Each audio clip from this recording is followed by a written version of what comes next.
What if I told you that in Ireland, death never arrives unannounced? For centuries, families have whispered of a spectral woman whose haunting wail pierces the night hours before someone dies. Neither ghost nor angel, the Banshee follows bloodlines across generations, her cry carrying the certainty of fate itself. Some describe her as a beautiful young maiden with flowing hair, others as a terrifying hag with eyes red from eternal weeping. But all agree on one thing. When her keen rises outside your window, someone in your family is already marked. The first cry was human. It still is, only now it walks ahead of us. In the Ireland of the old centuries, death did not creep in quietly and close the door behind it. It announced itself in the throat. When a life guttered like a wick, neighbours stepped from their fields as if a bell had called them, and the house filled with breathing, raw, uneven, afraid to settle, waiting for the keener. She came the way weather comes, with a change in the air. Hair unbound, shawl loosened as if unwrapping herself for battle. Face bare of respectability. The bean cawaint crossed the threshold, and every familiar sound retreated. The clink of cups, the whisper of prayer, the scratching of a rooster under the eaves. She looked at the body and at the faces around it. She took the dead person's name into her mouth as a seed is taken into soil. Then she tore her prayer book in half, the book of the body, the book of the skin, so that grief could pass through. Her work was not gentle. Fingernails raked cheeks until blood stood up like beads of rain. Fists caught in hair and pulled until the scalp ached, until mourning had a visible form. Then her lungs went down into the black water and came up with something that was not a note, not a tune, but a wound. The keen broke from her like a flock of birds ripped from a tree. It went high, it went low. It circled the rafters and came back with dust on it. It named the dead. It named the dead again. It named what would be lost, the grip of that hand, the seat at that table, the field that would now be too wide for the one who ploughed it. Patterns held the chaos together. The ritual had its bones. First the breaking note that split the air, then the naming, child of this mother, of that father, of the people whose bones lie in the old ground behind the church. Then the bargaining that wasn't bargaining, the words to grief itself as if grief were a visitor to be fed. Come in then, sit down, break our bread, take what you came for, and go. Then the cry again, louder, cleaner, as if the room itself had joined in. The house shifted around the sound. Candles guttered with it. Dogs lay flat, ears against their skulls, eyes tilted to the dark place under the table where children squeezed their knees and held on. The ash in the hearth trembled and settled like a chest that has finished sobbing. A rooster in a far yard dragged a ragged crow from its throat and then thought better of it. The keen rose and fell, as if the world were unspooling, thread by thread, from the spindle of the keener's mouth. There were words in it, more than any outsider could catch. Blessings braided with insults, love stitched to blame. Details dropped like pebbles that made the grief ring true. The scorched hem she'd teased him for, the broken tooth he'd laughed about, the way he walked with a hand on his belt as if keeping his heart from falling out. Every line pulled the dead more fully into the room. Every line, too, loosened him from it. The voice cut a path. The voice was the path. The priest stood sometimes in the doorway, wet with disapproval.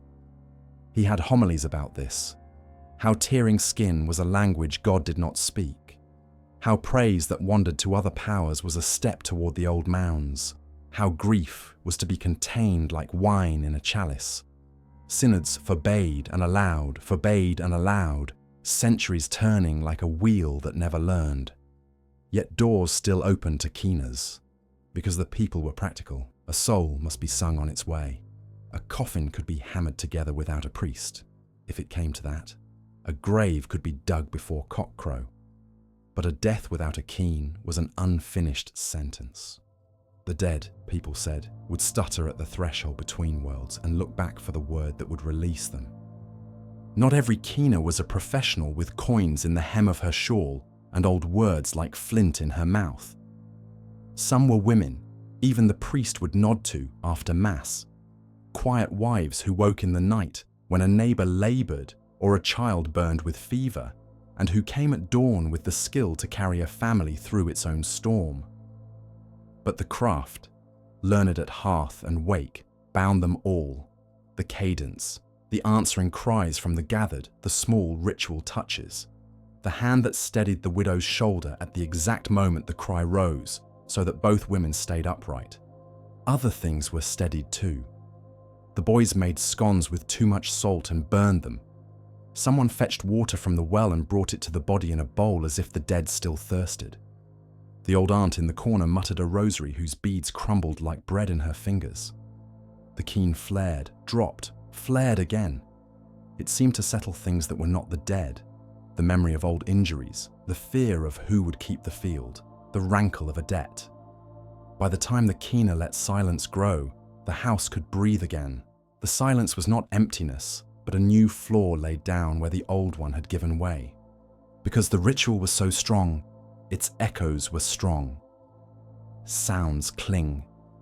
The lane outside a house that had held a great keen felt thinner afterward, a skin rubbed raw. Children running that way later would slow without knowing why. Men cutting hay lifted their heads sometimes and squinted, not at weather, but at a sound they could not have heard. Unless the air keeps impressions the way the bog keeps bodies, holding a face and a wound and a braid for centuries. In such places, even daylight carried a faint taste of salt at the back of the throat. One night in winter, no moon, only frost thick as flour on the thatch, a man from the next townland heard a woman cry on the road between hedges. He stopped his donkey. He listened, plucking at the air as if it had a thread in it. The cry came again, longer, winding, with the shape of names in it. The man turned his cart. He hurried home through the ruts and the white breath of the donkey and the knowledge that ran beside him like a dog. By morning, someone would be gone. He woke to a quiet house and a mother who would not wake. When the neighbors came, they said the same thing. "Ah, then, you heard her." After that night, stories traveled quicker than bread. A girl fetching water heard the wail from a ditch where only nettles grew. The next morning, a neighbor was pulled blue from a well. Two brothers carrying a ladder at dusk stopped on the boreen because a voice rose from a bend in the road they had not yet reached. By dawn, fever had settled in their father's lungs like a stone. At first, the tellings were soft, as if speaking too loud would give insult. Later, they were warnings passed with bread and with gossip. Do not walk that stretch alone. Do not pick up what shines in the ditch. If you hear her, go home by the quickest turn. The cry had slipped its tether. The keen that belonged at the bedside had learned the lanes. The voice that must be invited found a way to arrive first. At the beginning, people spoke of sound. Later, they spoke of her. By the time the Middle Ages came greyly down over Ireland like a shawl, the habit of recording had sharpened among men who liked dates and names. They entered the hay and the plague and the eclipse with the same thin pen. In those spare lines, there are notes that do not sit like other notes.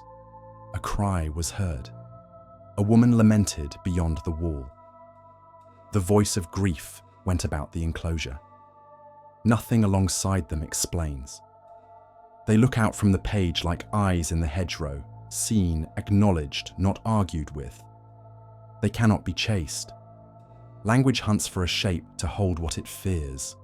Bean cedar, they called it, when the cry could no longer be kept in the mouth as mere sound. Woman of the mounds. Not ghost exactly, not angel, not the keener who could be given a seat and a bowl of broth. Something that belonged to the structures older than church walls. The green barrows hunched like sleeping cattle across fields, said to be doors into the elsewhere. With that naming came a kind of truce. The cry had a household now. The cry wore a cloak. Custom arranged itself around the word the way furniture arranges itself around a fire. Iron on the sill, rowan above the door. A whispered, "Pass on," when the lament paused outside, not to command, for who commands the river, but to show a right manner at a crossing. The old ones said not to sweep after dark, lest you sweep the blessing out, not to leave milk uncovered on certain nights, not to pocket what you found shining on the path, especially not a comb. The voice had hands. The voice could leave a thing. The voice was a woman. It is certain as rain in March. She does not kill. She does not choose. She announces. She goes ahead of death like a shadow sliding along a wall before the walker turns the corner. She is not bargainable. The keen that falls from her mouth is not a plea. It is a sentence read aloud. When it pauses under a window, lungs in that house learn a new way to breathe, the shallow way. The clock is not stopped, but it is listened to, and there is no hour in it that is not already shaped by the cry. Inside, the mortal keeners kept their work. If the voice outside rose before a household could gather, the trained voice within matched it like a twin separated by a wall. Sometimes, that first note was imitated exactly. The human mouth taking the other world pitch and tucking human words under it so that the two griefs moved together. One in the yard, one by the bed, like two women walking the same road in different weather. The widow, hearing both, was caught like a thread in a needle's eye, pulled through and through until she came out somewhere else. So the pronouns settled. The people stopped saying it. They said, she passed by. She went around the gable. She washed at the ford below the old gate. She left her comb in the thorn. The cry had weight enough to leave a footprint. A small boy with a fever lifted his head in the night and asked the air to go away by her name. The old man who had buried 2 wives said, "This one has a softer voice. The other was keen and sharp." The people began to know her by her ways, the way you know weather by a smell or a colour underneath the clouds. There were rules no priest had written, but everyone knew. Do not run into the night to demand a name. If you do, you may get your own. Do not pick up what she drops if it shines like a fish, especially not a comb with a thin handle like a bone. If you have picked it up, because who among us resists what gleams? You must offer it back without looking into the dark. Hook it on the tines of a fork. Hold the fork in the door. Feel the weight taken from it by a hand cold as a brookstone. Close the door and sit down. If you live through to morning, you have learned something. If you do not, well, the story will be told by others. A night along the river, fog lying in strips like unspun wool, stones slick as tongues. A man with a drift net hears the slap of linen on water. He thinks first of otter, then of maid, then of nothing he can name. He sees a back bent at the ford, sleeves rolled, hands working at cloth that will not come clean. The water reddens, then clears, then reddens. He backs away and steps on a branch that cracks like a bone. The woman turns. Her hair is a curtain he can see through. Her eyes are what fire looks like when it has been crying for a long time. He runs. He hears his own breath. He hears her voice once, twice, not calling him, only knitting the night to itself with sound. In the morning, the news arrives like a wagon with no wheels. A boy brought home on a door, a blow received in a field, a name that fits the garment washed. Not all of her roads lay in wild ground. She learned stone. Castles are bones thrown up from the earth. They drink grief and give it back. Servants speak of nights when the corridor carried a sound, as if someone had set a string running along the length of it and plucked. One candle goes out, then another. A third burns too high, too fast. Someone drops a tray of cups and no one scolds, because every mouth is open and the sound is inside it, keeping it open. They find no one in the gallery. They do not expect to. By morning, there is a chamber where a sheet has been drawn up to cover a face. The steward says, "Send for the priest," and the cook says, "Send for Maya as well." And the priest arrives late because he went by the long road, and Maya is already there because grief knows the shortcuts. The church thundered. It also listened. Priests with knees like knotted rope, men who had stood in fields with their hats in their hands, asking the sky not to send hail, admitted, only to themselves, only sometimes, that they had heard a woman cry outside a cottage where oil burned low and a girl labored too long, and that the cry had said what their prayers did not. They did not put this in sermons. They did not say it in the sacristy. But when they passed a mound of grass that hunched like a shoulder under a shawl, they blessed themselves with quick fingers and did not think that superstition. It was always the same and always different. Sometimes the cry was thin as wire and cut the air to bright shreds. Sometimes it was a wash of sound like a sea you could not see. Sometimes it seemed inside the chest rather than outside the wall. But it never, after the naming, went back to being only noise. It had learned the shape of a woman and a woman's ways, persistent, particular, faithful to certain doors and the lanes that led to them. A lane at harvest, the hedges white with dust, a boy carrying a sack larger than his hope. He hears the cry and does not stop. He tells himself he is a man already. He tells himself the cry is a cat. He tells himself nothing, because the cry has in it his father's name spoken as a question that already knows the answer. He walks faster. He runs.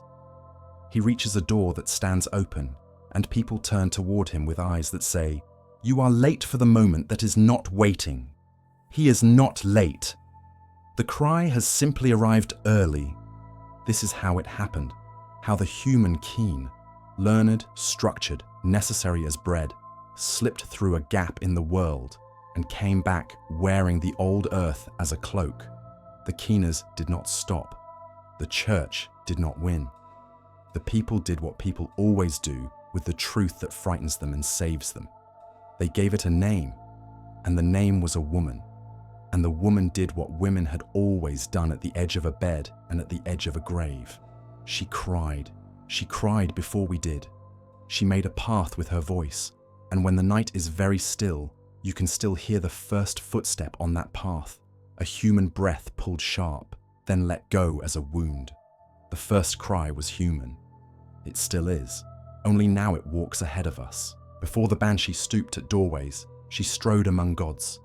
The Irish sagas are loud with the cry of women who were never merely women.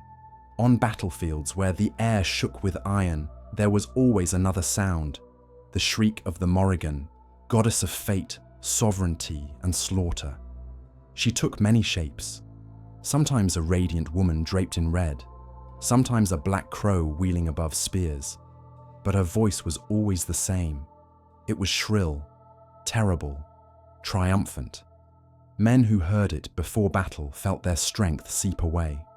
They knew, without wound or prophecy, that their blood was already promised to the earth. In the Tambo Coilunge, the saga of Cuchulainn, the Morrigan appears 3 times to the hero, as a maiden, as an eel, as a wolf. She warns, she taunts, she promises his downfall. At last she takes the form of an old woman milking a cow, her body marked with the wounds he has dealt her in other shapes. Her voice is at once lament and curse. The sound alone tells him what the spears will finish, that his end is near. In these stories, her cry is not lament after death. It is a sentence delivered beforehand. Beside her stood her sisters, or perhaps her own other faces. Badba, the scald crow, crouched at river fords, washing the armor of those doomed never to return. Warriors spoke of seeing her bent over the water, rinsing garments dark with blood not yet spilled. To stumble upon her was to see one's own shroud already prepared. Nemain screamed among armies, a sound so piercing it shattered reason. Men turned their weapons against their kin, believing themselves surrounded by enemies. In that frenzy, She harvested more than any blade could alone. These cries were not embellishment. They were the very mechanism of fate. In the cosmology of pre-Christian Ireland, sound was power. A battle could be lost before it began if the Morrigan's shriek was heard. The cries of Banshee and Nemain were not commentary but causation. When they keened, death itself entered the field. From this divine chorus, the Banshee inherits her voice. When Christianity remade Ireland, the gods did not vanish.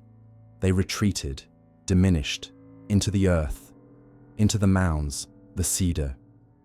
Evans Wentz, collecting testimony in the early 20th century, found countless Irish who still swore the fairy mounds were not empty earth but doorways, dwellings of the old race. The Banshee's very name preserves this. Bean Cedar, woman of the mound. She is no mere wandering ghost. She is kin to the Morrigan, a goddess reduced but not erased. Her cry shrunk from battlefield to household, from nation to family, but still carrying the terror of fate. The evidence of descent lies in her motifs. The comb is one. In myth, women of the other world are always combing their hair by streams.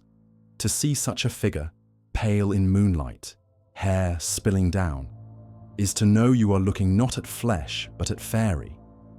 The Banshee's comb gleams in grass or road, bait for the unwary. To steal it is to invite sickness or sudden death, for it is not ornament but talisman, tied to her power of mourning. Another is the washing of grave clothes. When the Banshee bends over a ford, rinsing sheets or armour in water that runs red though no blood has yet been spilled, she is repeating Badb's ancient work. The Bean Nye of Scotland is her cousin, still crouching at streams, scrubbing garments of the doomed. Both figures preserve a memory of that older goddess, the washer who labours for the dead before they fall. Even her voice carries divine residue. The Caoinead, the keen, was once the structured ritual of women at funerals. But in the mouth of the Banshee, it becomes something more, not grief alone, but proclamation. Patricia Lysat, who gathered the lore in living memory, noted how her informants described the sound, sometimes piercing and sharp, sometimes low and sorrowful, but always unearthly, carrying certainty. It is never mistaken for wind or animal. It is a voice from elsewhere, a cry that names death before it enters. Sorlin, writing of Celtic Fées du Destin, called them the fairies of fate. Their voices not expressions, but instruments of destiny. The Banshee embodies this. She does not kill, she does not choose, but her cry is the signal that fate has already moved. To hear her is to feel the weight of inevitability. The hourglass is tipped, the sand already falling. As Ireland shifted into the medieval centuries, the Banshee shrank in grandeur, but not in terror. Where the Morrigan once shrieked for armies, she now keens for households. Where Banshee once washed armour for kings, she now scrubs gravecloths for farmers. She is smaller but closer, diminished but more intimate. Her divinity is veiled, but her voice remains, burning through cottages and castles alike. This is why she endures. Other omens faded as the gods dimmed, but the Banshee adapted. She traded the field for the hearth, the nation for the family, the scream for the lament. What began as the cry of goddesses became the cry of kin. And when families huddled at night, whispering that they had heard her outside, they were not merely speaking of a phantom. They were remembering the Morrigan's shriek, Badb's wash, Nemain's scream, all distilled into one voice, pressing itself against their door. Thus, the Banshee is not invention, but inheritance. She is the echo of Ireland's oldest divinities, still walking the land, still crying when bloodlines fray. Her voice is the survival of the gods in the marrow of families. And when she keens in the night, she is both ghost and goddess.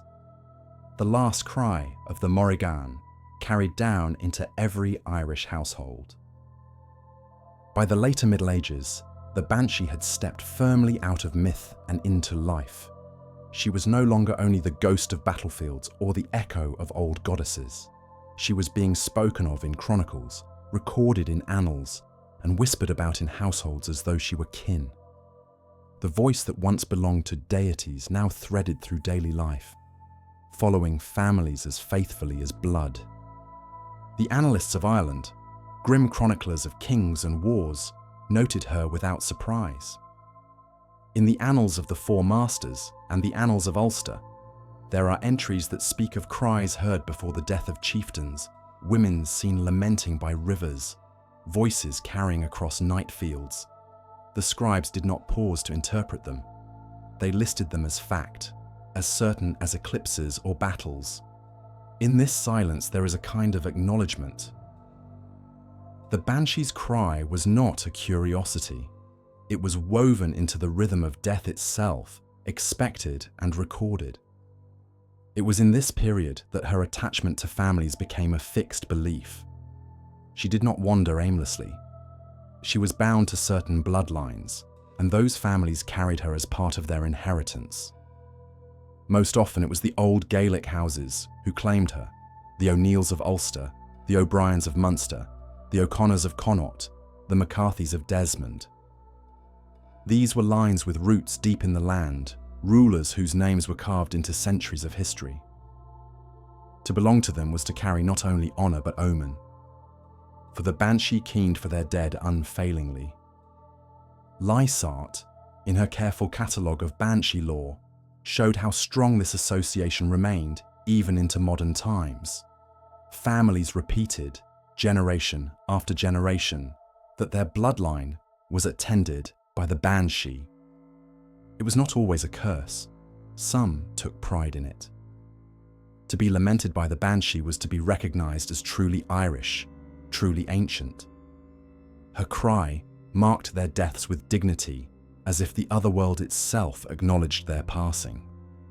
Others dreaded it, for to hear her outside the window was to know that grief would be waiting at dawn. The descriptions of her varied regionally, which suggests that the Banshee was not just one figure but many, shifting across Ireland like mist across counties. In Ulster, she was more often heard than seen. Families there spoke of cries rising in the night, thin and piercing, circling houses, but no figure visible. In Connaught, and especially in the west, she was often seen, crouched in fields, standing by walls, combing her long hair with a silver comb. In Munster, her form leaned toward the radiant, pale, sorrowful women clad in white or grey, their beauty undone only by red-rimmed eyes. In Leinster, she was said to appear smaller, stooped, more hag-like. The map of Ireland could almost be traced in her shifting shapes, a patchwork of grief and imagination. Her appearance was never idle. To see her meant that a household would lose one of its own. To hear her was worse, for sound carried further than sight. There are accounts of travellers passing ruined castles and hearing a woman's wail echo through stone long after the noble family had fallen. The people said she still lingered, bound not to the land alone, but to the blood once spilled there. She was not always solitary. Some tales speak of choruses of banshees, their cries rising together on nights before great tragedy. When whole clans were destroyed, or when famine swept a valley, people swore that more than one voice rose in lament. It was said that to hear such a gathering was to know that death would be wide, not narrow, that it would not take one person, but many. Such stories became common during wars, and later during the Great Famine, when whole parishes swore they heard wailing in hedges before mass graves were dug.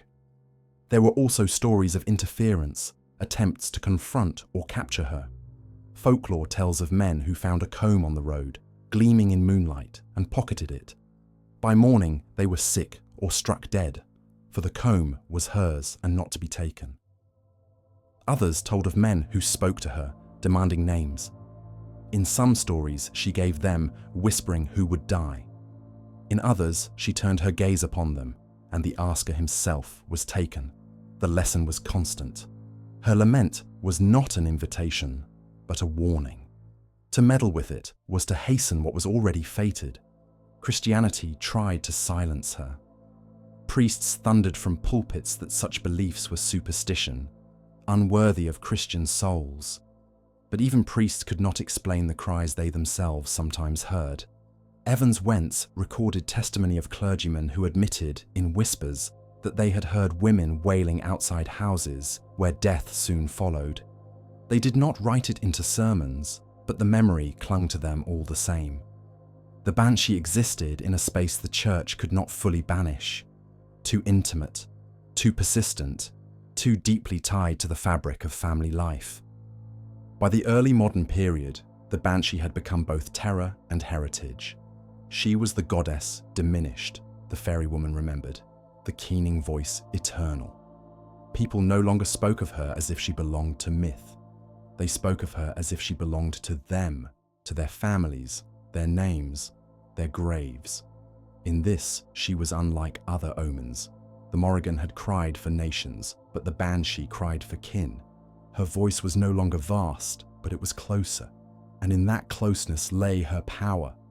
Thus, by the time Ireland stumbled into the centuries of conquest and famine, the Banshee was fully formed, a family-bound messenger of death, with hair long and loose, a comb in her hand, red eyes from endless tears, a cry that announced what could not be avoided.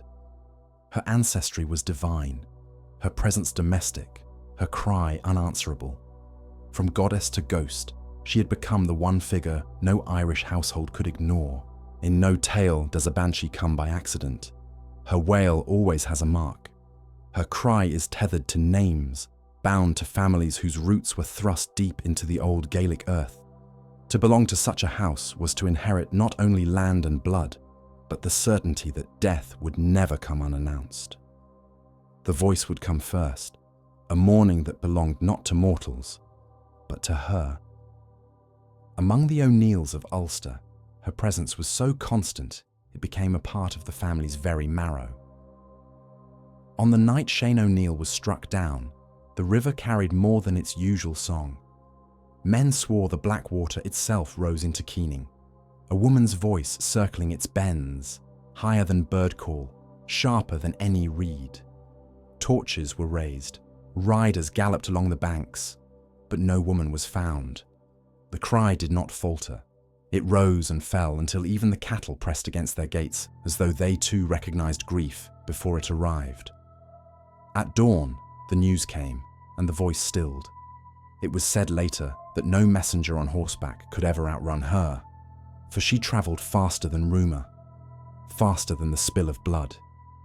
Years later, in the camp before Kinsale, the same voice moved again, walking the perimeter of tents like a sentry. Soldiers shifted in their sleep, muttering, crossing themselves, whispering prayers as if against fever. The sound was neither near nor far, but always just beyond reach. When defeat came, when Ulster's cause was torn apart, those who lived to remember said the Banshee had not cried for one man, but for the ruin of their world. The O'Briens of Munster told their stories with the same grim acceptance. Pride in descent from Brian Boru was shadowed by the knowledge that the family carried the Banshee's lament as faithfully as it carried crowns and castles. When Donogh O'Brien died in 1761, people along the Shannon swore the river itself became her throat. The cry rolled across the water like thunder, shaking reeds and breaking birds from their roosts. It was not the cry of one mourner, but the swell of a chorus that had waited centuries to sing. Those who heard it knew before the messenger arrived, before the castle gates opened, that death had already passed by them. A fisherman rowing through mist told of seeing a pale figure bent at the water's edge, wringing her hands as if trying to squeeze the river dry.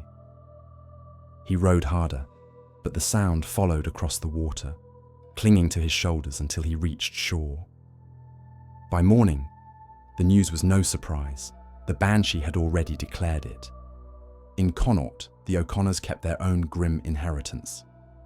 One night in the 17th century, a servant girl saw a woman crouched in the grass outside the hall. She was combing her long hair with a silver comb that glimmered like frost. The girl turned to call another, but when she looked back, the figure was gone. The comb remained, gleaming in the dew. The elders would not touch it. They took a fork, lifted it carefully, and cast it into the ditch, muttering prayers as if burying a curse. At dawn, the clan chief lay dead, and the people said the Banshee had left her mourning token behind. The comb, they knew, was never a trinket.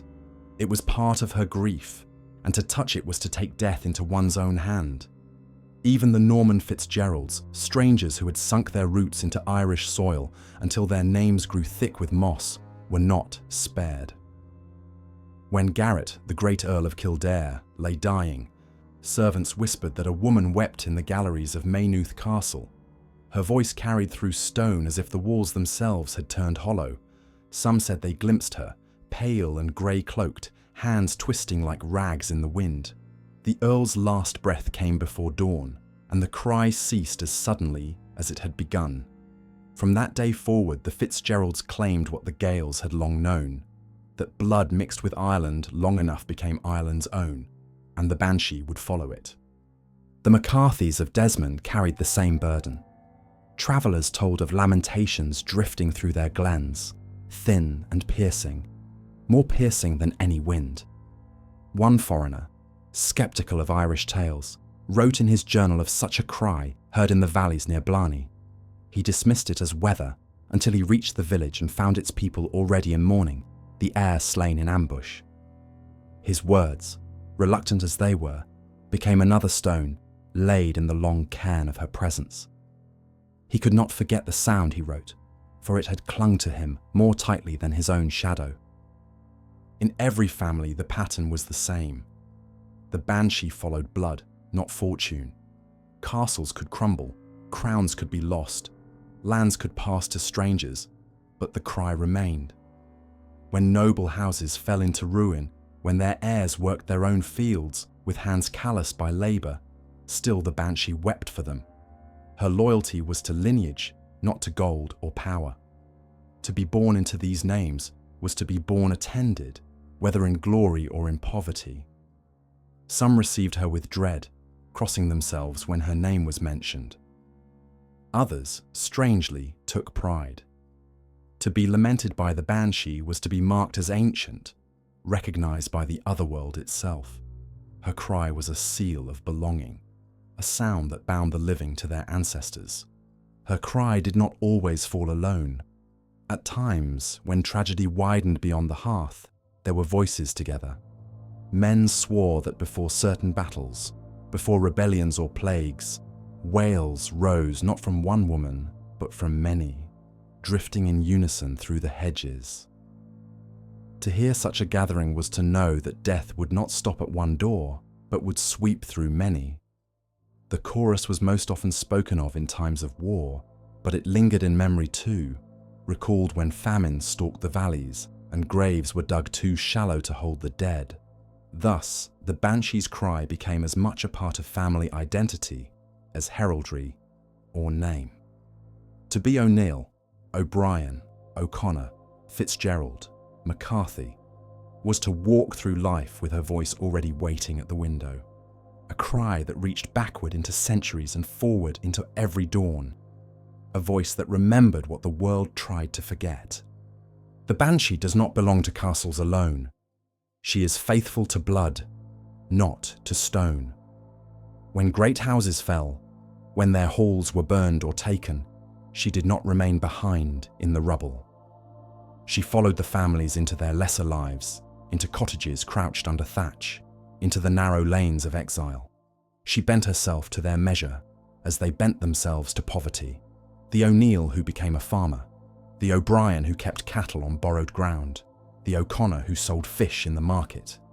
None could escape her. The cry still came, pressing its palm against their shutters, circling their hearths with the same grief it once gave to kings. In Wexford, a family of fishermen swore that the sea itself carried her lament. The eldest son had set out with his nets, laughing at the old tales. That night, his mother heard a sobbing that mingled with the surf, a woman's voice broken and persistent. She roused her children, and they sat together in the dark, while the waves outside groaned like a body turning in sleep. At dawn, the boys' boat returned splintered, empty but for a coil of rope. The Banshee had not cared that they were poor, nor that their name was scarcely remembered beyond the parish. Their blood was enough. Old Gaelic roots, even thinned and forgotten, still tied them to her. She remembered when others did not. Her cry travelled farther still. When nobles went into exile, fleeing the weight of English law, her voice went with them. In the years after Ulster broke, the O'Donnells scattered across Europe, and the story was told of Hugh Roe's death in Spain. Before word could cross the sea, Donegal's castle walls were said to have trembled with lament. Guards heard it along the battlements, a cry that did not belong to the wind. They searched, but there was no woman at the gate, no mourner in the yard. The sound lingered, thin and sharp, until a messenger arrived weeks later. The chieftain had died abroad, but his Banshee had keened for him at home, unbound by borders. She follows blood across seas as easily as across fields. Sometimes she does not cry alone. When death grows too wide, when the grave yawns for more than one, she multiplies. Families speak of nights when more than one voice rose, weaving together until the air seemed braided with grief. Before battles, villagers claimed to hear keening from hedges and hills, not a single lament, but a chorus. At Aughrim, they said, a sound like 1,000 women crying filled the fields before dawn. Soldiers gripped their pikes tighter, knowing they had been mourned already. The battle proved them right. The ground swallowed more men than any one voice could grieve. When whole clans were cut down, or famine thinned valleys into silence, people told of hearing several banshees at once, their cries rising like storm wind, terrifying in their harmony. To hear one was fear enough. To hear many was to know calamity had already chosen its path. In the famine years, their cries were everywhere. Too many were dying for her to follow family by family. Whole parishes swore that voices wept from the hedges at night, that sobbing clung to ruined cottages, that wailing drifted from the bogs where the hungry had collapsed. A man digging pits for the dead in Mayo claimed that the sound came from the ground itself, as if the earth were releasing laments with every spade of soil.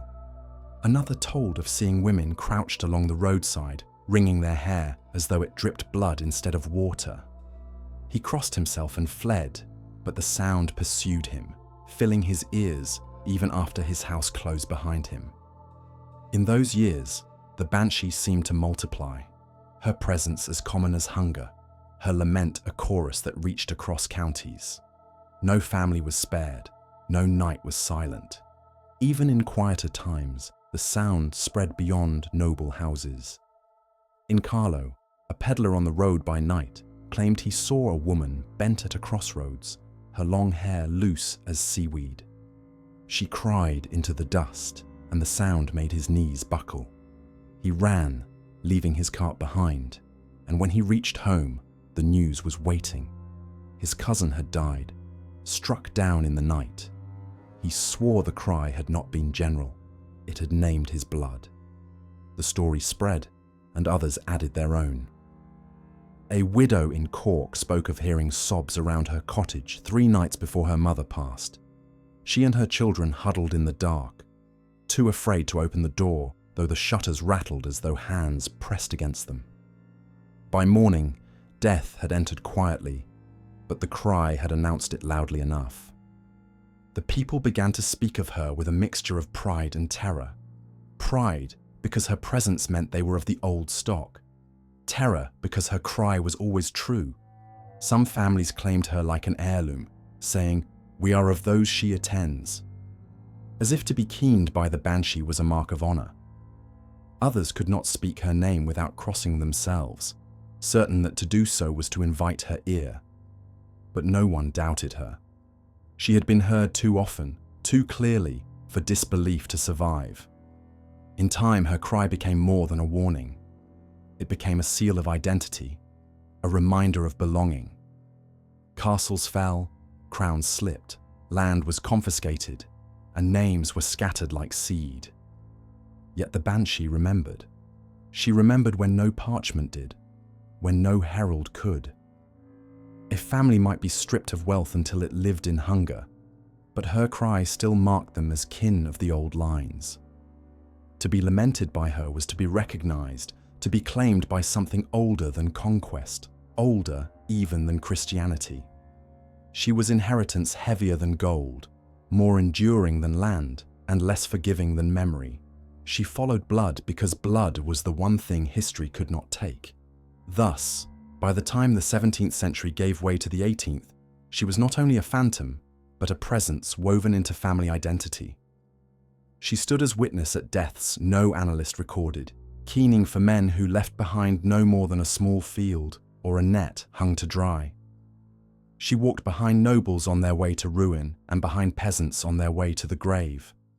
She cried for victories lost, for names scattered, for kin who had forgotten themselves. And in all of it, she remained faithful. Her voice bound the living to the dead, her lament proving that even when crowns were dust and castles were ivy, lineage endured. Her cry is not only omen, but inheritance, a sound that clings as fiercely as blood itself. To be Irish in those houses was to carry her voice already waiting at the window, a lament that did not ask permission, a grief that could not be silenced. She was not legend to them.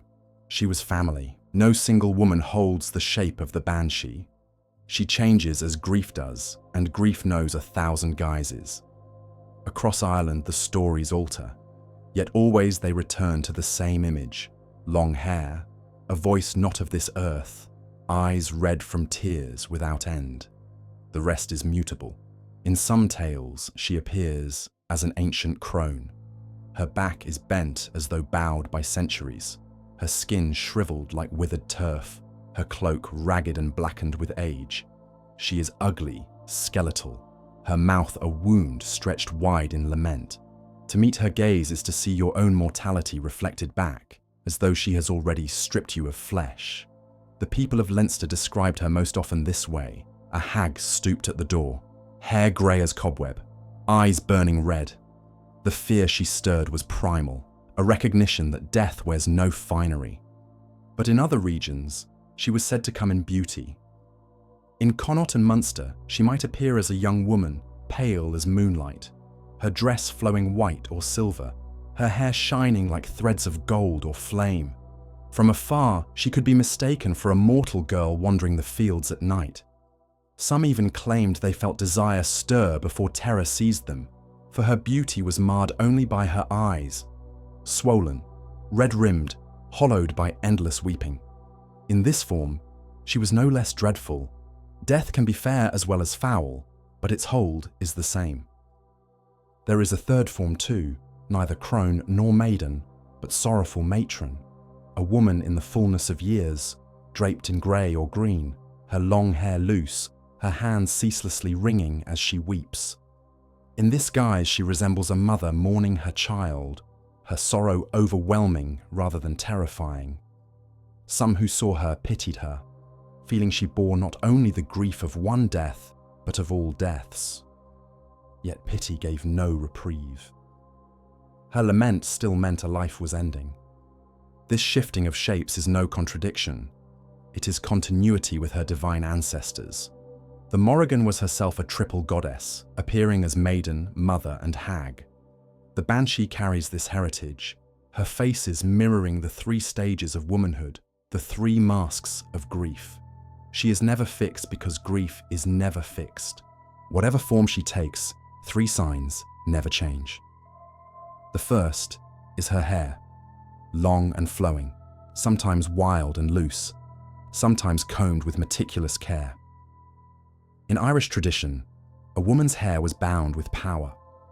To wear it loose was to be in mourning, to shed dignity in sorrow. The Banshee's streaming hair is an eternal act of lament. The second is her comb.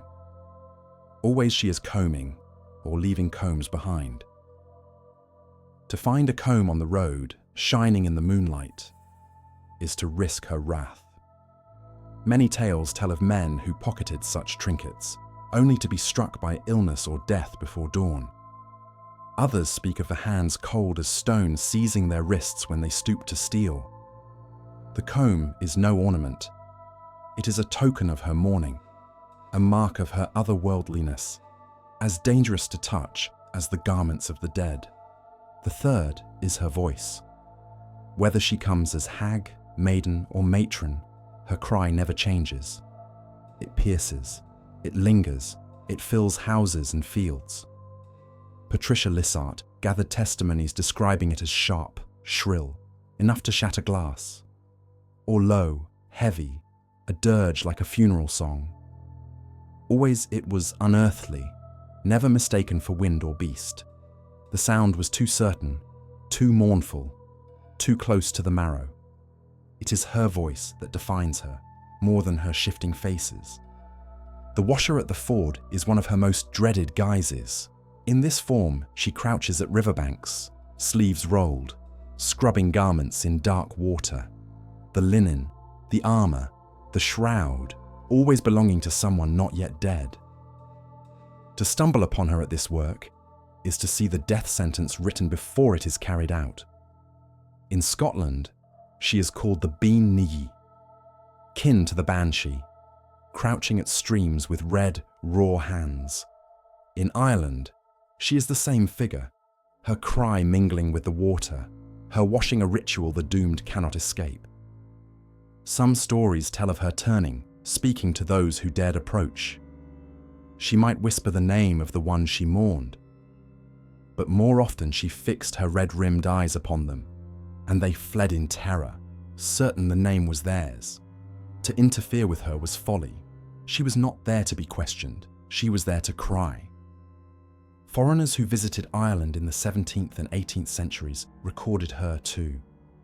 Some dismissed her as superstition, yet they still wrote of cries they themselves had heard, of women glimpsed in castle yards or riverbanks, who vanished when pursued. Their words, reluctant and skeptical, still give her shape in the written record. So she endures, hag, maiden, matron, washer. Her forms change, her faces blur, but the motifs remain. Hair streaming, comb gleaming, voice unearthly. Always lamenting, always announcing. She is the embodiment of grief, and grief wears every mask.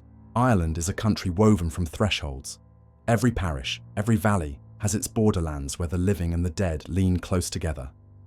Bogs that keep the bodies of the long ago drowned. Rivers that run black in moonlight. Castles whose stones drink every grief they have housed. These are the landscapes where the Banshee lingers. She does not dwell in consecrated ground, nor in tidy churchyards, but in the older, wilder places that never belonged wholly to the living. The bogs are her natural dwelling. They breathe fog in the twilight, mists that cling to the rushes like souls reluctant to leave. In such places, her wail carries without direction. One moment, it is at your back, thin and piercing. The next, it is in front of you, so close the air chills your teeth. Travellers in Offaly and Longford swore that they stopped in terror, turning this way and that, unable to flee because the cry seemed to surround them. The bog is a grave without markers, holding bodies thousands of years preserved, their skin tanned by earth. The Banshee's lament is another relic of that same earth, grief preserved and released again when night falls.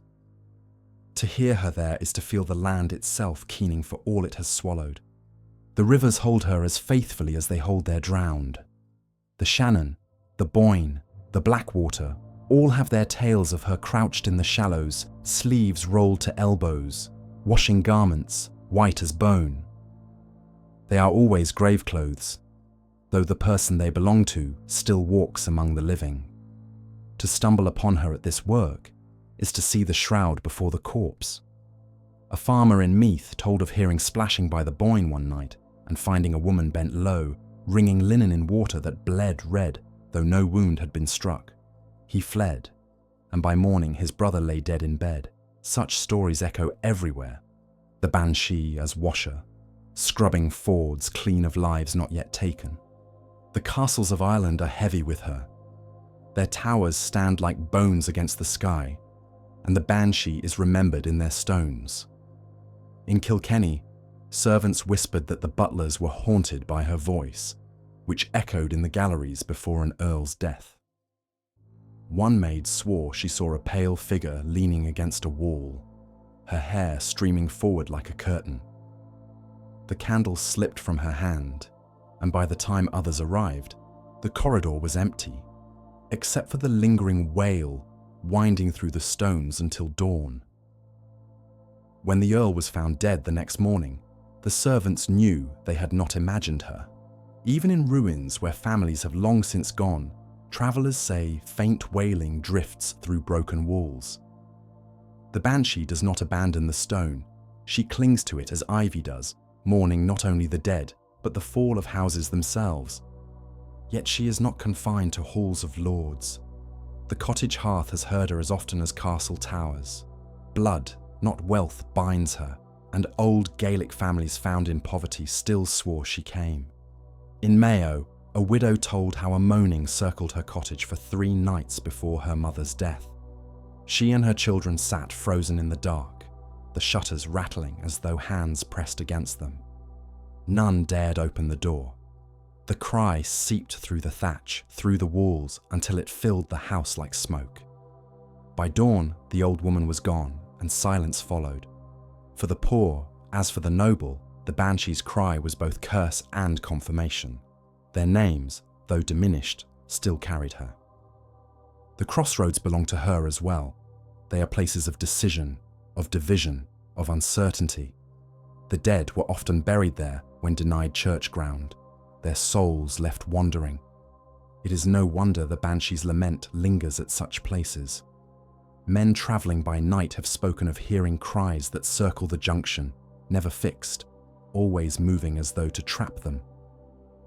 In Carlow, a peddler told of seeing a woman crouched where 2 roads met, her hair long and wild, her cry rising like wind through reeds. He ran, abandoning his cart, and learned later that a cousin had died that very night. The crossroads are Ireland's wound, and she waits there, crying for those who cannot find their way home. But nowhere is her cry more dreadful than on the coastline. The sea itself seems to carry her, its waves repeating her lament. Fishermen of Kerry swore they heard her voice tangled with the storm wind, sharper than gulls, stronger than surf. Families on shore listened to her cry and knew, before wreckage washed up, that men had been lost. Some saw her too, standing on cliffs, her cloak whipped by rain, her hands raised as though wringing the very sea. When she keens by the ocean, she is not the herald of one death, but of many, for the sea is greedy, and her cry never lies. Everywhere she appears, the pattern is the same. She seeks the edges, the thresholds, bog and river, castle and cottage, crossroad and coast. She belongs where certainty thins, where life and death blur. And in those liminal places, her lament is not only omen, but presence, the voice of Ireland's grief anchored in its very soil. The Banshee does not cry only for individuals. When Ireland herself is wounded, her voice rises wider, heard across valleys, and remembered long after armies march away. Her lament is the grief of families, yes, but also of a land soaked with blood and hunger. During the Cromwellian Wars, when villages burned and kin were driven from their fields, people swore they heard more than one Banshee. In Connaught, it was said that the night before soldiers swept through, voices keened from the hills. Not one, but many, a chorus of women whose cries were sharper than steel. The sound made cattle bolt, made soldiers stumble as though struck, made mothers clutch their children. At dawn, the villages were ruined, the houses blackened, the fields scattered with corpses. Survivors told the story not as legend, but as memory. The Banshees had gathered, mourning before the slaughter, their chorus as inevitable as the swing of a blade. The rivers of Ireland carried her voice too, especially before battles. In the early 17th century, Men preparing for war near Athlone swore they saw a woman washing garments in the Shannon. The cloth was not theirs, yet it belonged to them. White at first, it darkened in her hands until the water ran red. The soldiers knew what it meant. When battle came, the river bore their bodies away. Witnesses remembered the woman more clearly than the clash of arms, for she had shown them what the river already knew. Her cry seeped into castles under siege, mingling with cannon and gunfire. At Limerick, during the 17th century wars, defenders swore they heard a woman wailing in the courtyards at night. No enemy had yet breached the walls, yet the lament carried through stone. The city fell, and with it, many lives. The people said the Banshee had walked the ramparts before the gates were opened, keening not only for a family, but for a city that was about to bleed. The Banshee was heard in famine years more than anywhere else. From 1845 to 1852, hunger hollowed the island. Crops rotted, cottages emptied, graves filled faster than the earth could cover them. People said the Banshee's voice was everywhere, not tied to one hearth, but drifting across parishes. Families burying their children swore they heard sobbing in hedges. Men digging pits for the dead claimed they heard cries that seemed to come from the ground itself. The keening was so constant that some said the Banshee had multiplied, every county haunted by its own mourner. Too many were dying for her to follow one family at a time. She cried for Ireland as a whole, her lament a chorus that no priest's sermon could drown. She belonged to the sea as well, for the ocean has always claimed Irish lives. In Kerry, Donegal, Wexford, families waiting on shore heard her wail above the wind. They knew before the wreckage came that boats had gone down. Fishermen told of hearing her cry tangled in the waves, as if the ocean itself were grieving. Sometimes she was seen, a figure on the cliffs, her cloak streaming, her hands raised to the storm. When the sea took many at once, they said more than one Banshee was heard, their cries woven together until even the gulls fell silent. For the Irish, the sea was both bread and grave, and the Banshee stood at its edge, mourning those it demanded. Even in the diaspora, her cry followed. Families exiled across the Atlantic told of hearing sobs in the alleys of New York, of women glimpsed in Boston tenements, of wails rising in Australian settlements before deaths. The Banshee was not bound to castles or valleys alone. She was bound to blood. Where Irish families went, she went also, her lament carrying across oceans. If she had once been the voice of a goddess, she was now the voice of kinship itself, unwilling to let exile silence her. The pattern never changes. Whether in war, famine, storm, or exile, the Banshee's cry comes first. It is always warning, never cause. It is always grief, never mercy. And it is always remembered, for no family forgets the night they heard her. Thus, the geography of the Banshee is not only in bogs and rivers, castles and cottages, but in history itself. Her cry is carved into the memory of Ireland's greatest sorrows.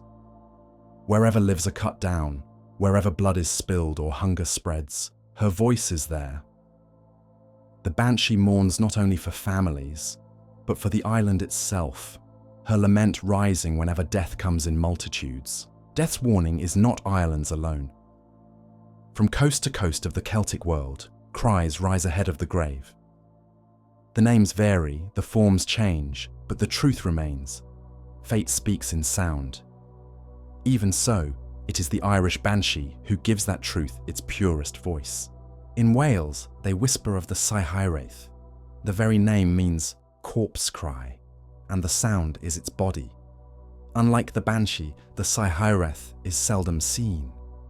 It comes as a disembodied moan drifting over valleys, or as a rattling breath heard near the river Tywee or along the coast of Dyfed. Listeners describe it as if lungs already heavy with earth were gasping, a death rattle loosed before the body has fallen. Sometimes it is joined by 3 dull knocks at the door of the doomed, as though destiny itself were knocking to be admitted. The people know what it means. When the Cihiraith wails, someone is already marked. Its impersonality is part of its terror. It does not belong to families as the Banshee does.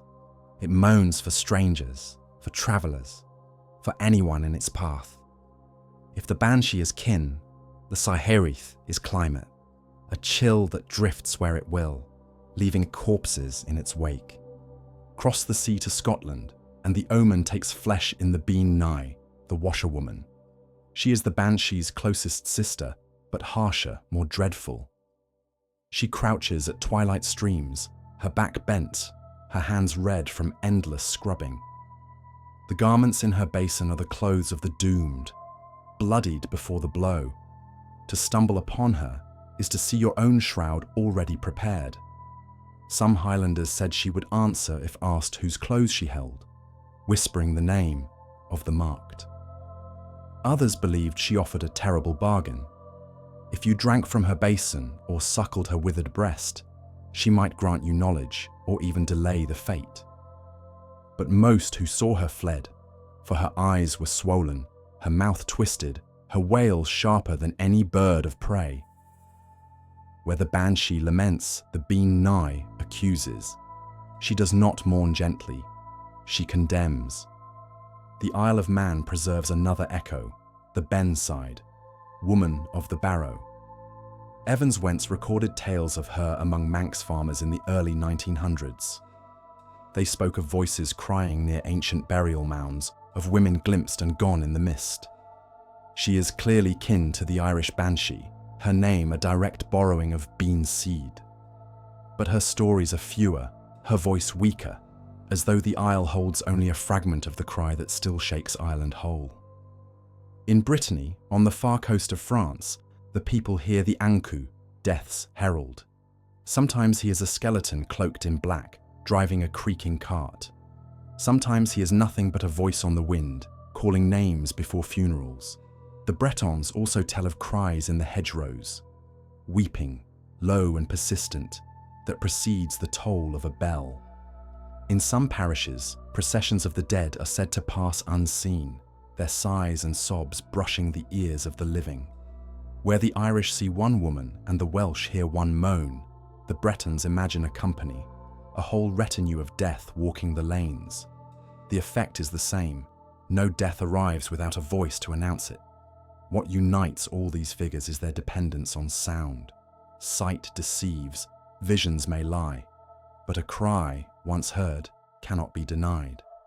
Whether it is the keening of the Banshee, the moan of the Cihiraith, the scream of the washerwoman, or the sigh of Breton's spirits, the warning comes first as vibration, carried by wind, water, and bone.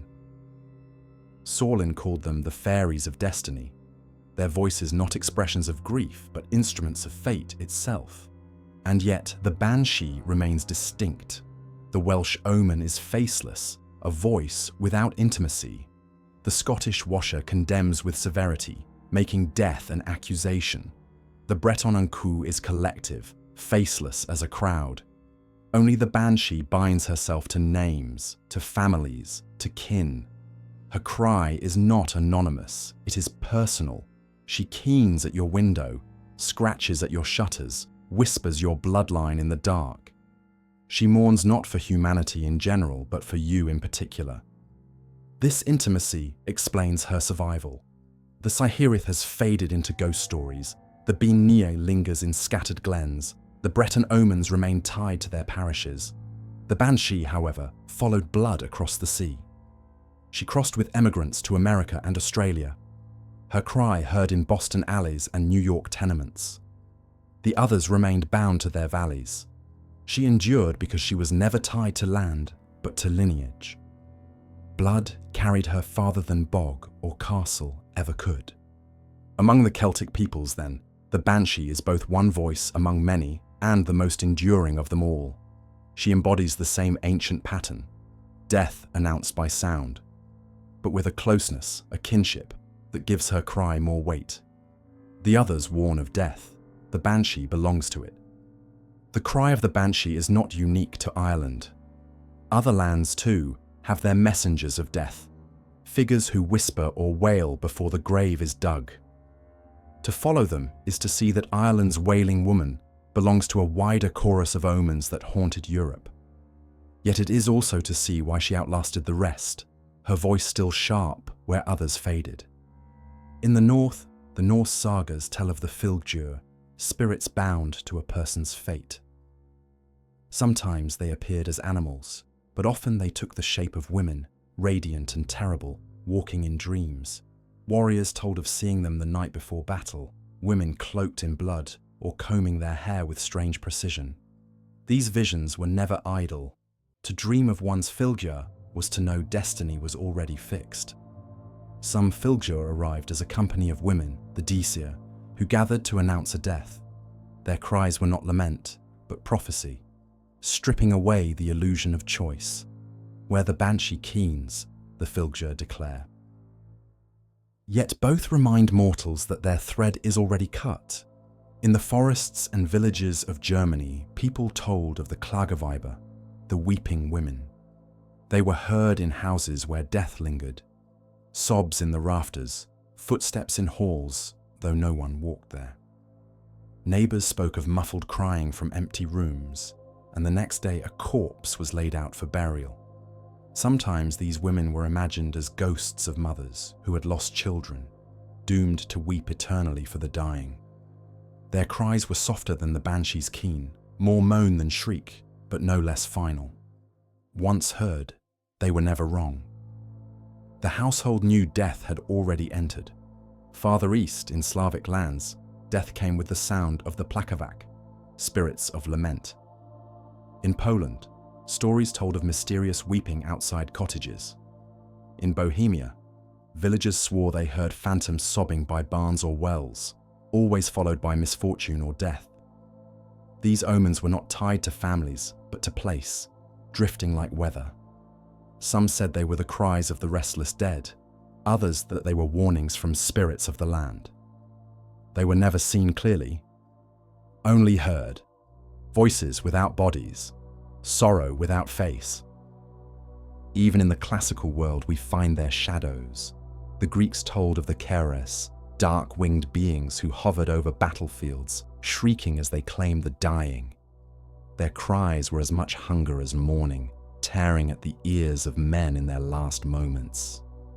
The Romans hired preficae, professional mourners, whose ritual wailing was so intense that it blurred the line between performance and possession. Some whispered that these women did not simply imitate grief, but summoned the dead with their cries, voices acting as bridges to the underworld. Everywhere, it seems, humanity has imagined that death does not arrive in silence. It is given a voice, most often a woman's, raised in lament before the body falls still. Evans Wentz saw this as part of the fairy faith itself, the survival of an ancient belief that the unseen world was not passive but active, announcing itself, breaking into mortal life with cries and visions. Sorlin called them fées du destin, fairies of destiny, whose cries are less mourning than declaration. But among this vast chorus, the Irish Banshee remains distinct. The Fylgjur come in dreams, prophetic but distant. The Klageweiber sob within walls but without faces. The Slavic omens drift impersonally, tied to land rather than blood. Even the Scottish washerwoman, her closest kin, condemns with harshness rather than mourning. Only the Banshee combines intimacy with inevitability. She is not general, not anonymous. She is kin. She cries for names, for families, for lineages she has followed through centuries. Her voice is personal, pressing against the windows of cottages and castles alike. This intimacy gave her endurance. The Fylgjur belonged to the sagas, fading as the old religion did. The Klageweiber dissolved into superstition. The plakavak drifted into folklore collected but no longer believed. The Banshee endured because she was not tied to place or parable, but to blood. When Irish families crossed oceans, she crossed with them. When famine emptied valleys, her cry multiplied to fill them. When modernity silenced other omens, Hers still rose in the night, bound not to soil, but to kinship. Thus, she is both part of a European tradition and apart from it.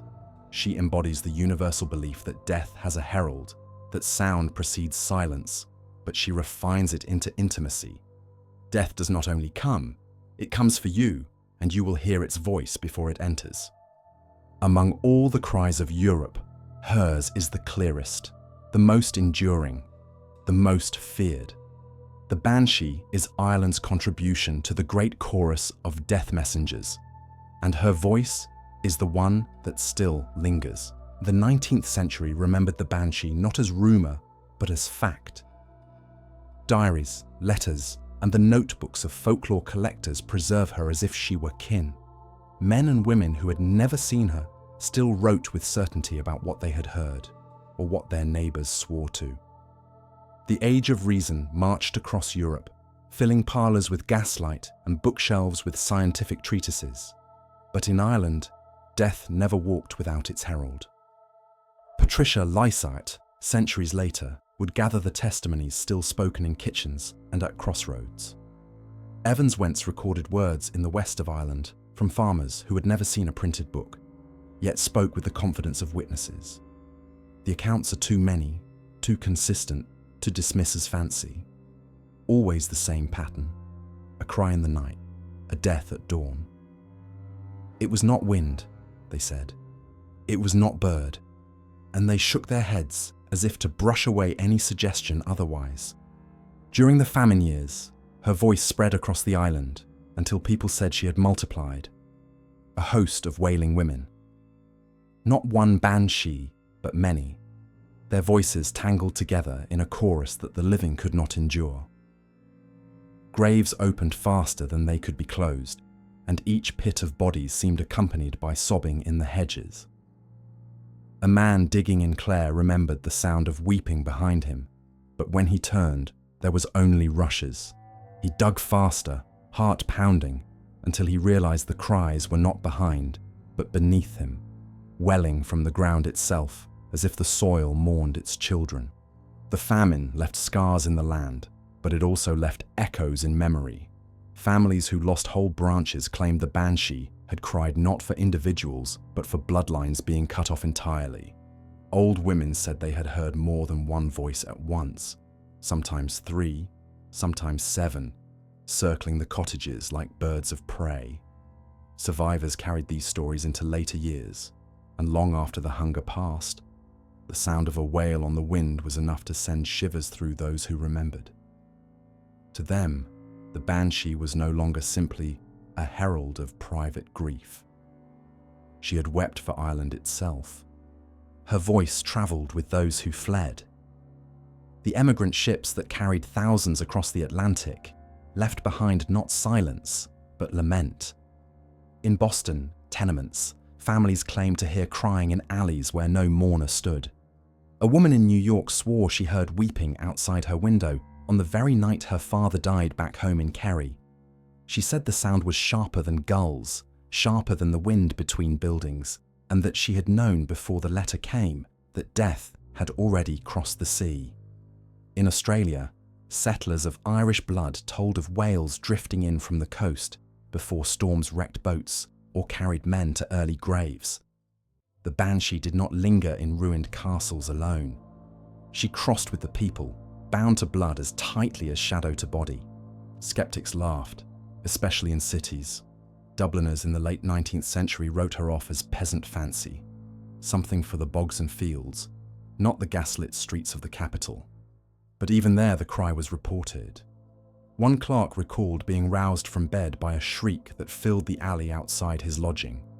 He swore he felt it in his teeth, sharp as frost, though when he looked, no one was there. By morning, his landlord was dead. He wrote it down in a diary with shame, embarrassed at the superstition, yet unable to deny the memory. Priests thundered against such tales, calling them remnants of pagan belief. Yet even priests were not free from hearing. Evans Wentz recorded a clergyman who admitted in whispers that he had heard a woman's lament circling a cottage on the very night its matriarch died. He confessed that the sound had stopped the moment her breath ceased. He did not write of it in sermons, but he carried it in silence the rest of his life. The 20th century brought collectors with notebooks and tape recorders, eager to preserve what the people still whispered. Patricia Lizart's fieldwork in the west of Ireland captured voices trembling with certainty. Old men spoke of the wail they had heard in youth, sharp as broken glass. Women told of eyes seen through shutters, red-rimmed and weeping. Some laughed nervously as they spoke, but their hands twisted in their laps, betraying the fear still clinging. Even in modern times, when radios carried news faster than rumour, the Banshee endured in living memory. She was not always solitary. Some accounts speak of processions of women, voices layered together in lament, especially before the deaths of men renowned in their communities. One story told of 3 banshees weeping outside a farmhouse in Clare, their cries so loud the cattle broke fences to flee. When the farmer was found lifeless in his bed, the neighbours whispered that his lineage must have been older than even he knew, for more than one banshee had come to sing him away. In this way, the banshee became not only omen, but symbol. She was the mourner of families, yes, but also of a nation that had known conquest, famine, and exile. Her cry stitched together private grief and public sorrow, making no distinction between the two. She belonged to households, but she also belonged to Ireland. And every family that heard her knew she was both theirs and everyone's, a grief both intimate and national. By the 20th century, the Banshee had entered a strange twilight between faith and disbelief. Rural families still whispered of her as fact, while in cities she became a story told to frighten children or amuse foreigners. Yet the testimonies remained, insistent as ever. Folklorists collected them with a care once given to relics, knowing that the stories themselves were proof of endurance. One woman in Mayo told of lying awake while her husband fought fever. She heard crying in the yard, low and mournful, as if 3 women wept together. She did not dare open the door. The next morning, her husband was gone. When she told the collector her tale, her eyes filled, not with tears for the death, too many years had passed, but for the memory of the cry itself. It was not human, she said, and would not speak more. Another man in Donegal swore that in his youth, as he returned from a dance, he heard a wail rise from the fields, so sharp that the hair on his arm stood straight. He ran to the lane and found his father already dead of a seizure. He shook his head as he spoke decades later, still refusing to call it chance. She told me before I saw him, he said. Even in emigration, the stories continued. In New York, Irish families in cramped apartments whispered that the Banshee followed them up staircases and into alleys. One account tells of a woman who heard sobbing outside her tenement window one winter night. And the next day, a neighbor's boy was found drowned in the East River. In Boston, a man claimed he heard 3 knocks at his door accompanied by wailing, and by morning his mother was dead in Galway. In Australia, settlers told of keening heard along cliffs before men fell from them, or in the bush before sickness claimed a household. Distance did not sever the bond. Blood carried the voice, and the Banshee crossed oceans as easily as rivers. Skeptics argued that the cry was only wind in chimneys, owls in rafters, foxes in the fields. But those who had heard her did not mistake her for beast or weather. Her cry was too personal, too weighted with certainty. It was not anonymous noise. It was directed. Those who heard it always knew who it came for. The Banshee does not mourn humanity in general. She mourns by name, by kin, by blood. In this lies her endurance. Other omens faded when belief grew thin. The Saihirith of Wales became a whisper in old books. The Bean Knee of Scotland clung only to lonely glens. The German Klageweiber dissolved into ghost stories for children. But the Banshee survived because she was never bound to land alone. She was bound to blood. Where the Irish went, she followed. When famine emptied villages, her cry multiplied to fill the silence. When ships sailed west, her voice crossed the water. When modernity scorned her, she lingered in whispers. She is Ireland's eternal mourner, a voice that outlived kingdoms, churches, and empires. She wept for kings in castles, for farmers in cottages, for children in famine, for emigrants in exile. She is the cry that binds generations, proof that death in Ireland has never come alone. To hear her is to hear the weight of centuries. It is to hear the Morrigan's shriek, lingering in the night, the washerwoman's sob by the ford, the famine's chorus rising from the hedges. It is to hear Ireland itself, the island that has endured conquest, hunger, and scattering, yet still remembers. Her cry is Ireland's memory, never silenced, never soothed. And when the night grows too quiet, when the wind pauses and the dogs lie flat, that is when her voice is most often said to return. Thin, piercing, unearthly, it presses against shutters and doors, reminding every family that death walks with kinship, that grief is eternal, and that Ireland's wailing woman still sings.